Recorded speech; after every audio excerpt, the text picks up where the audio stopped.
ترشده میدونی آجی خوب هستی بخیری سلامتی سایکو که نفتایی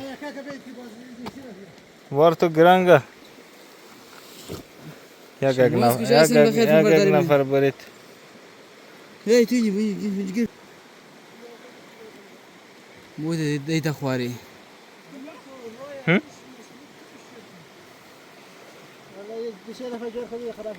یارو در دکان بگری؟ آره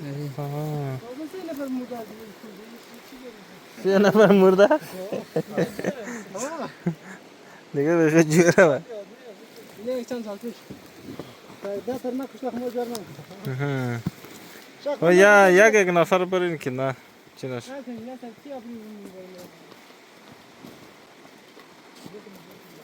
سوال چک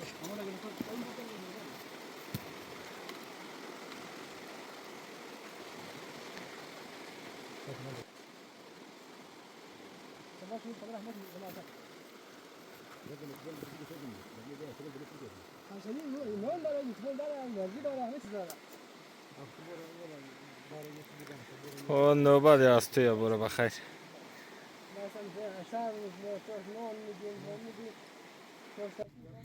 دوستای عزیز قسمی که میگیرین پول توسط کیبل وصل شده و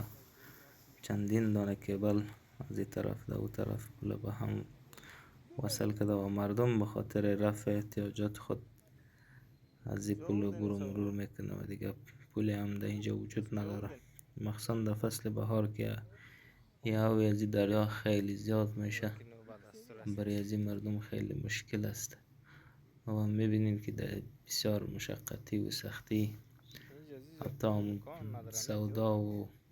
مسائلی که در دکان ضرورت است اینا در پشت خود میبره و از این پول عبور و مرور میکنه واقعا خیلی مشکل است و به گفته از این مردم ها که از این پول تا حال 3 نفر افتاده و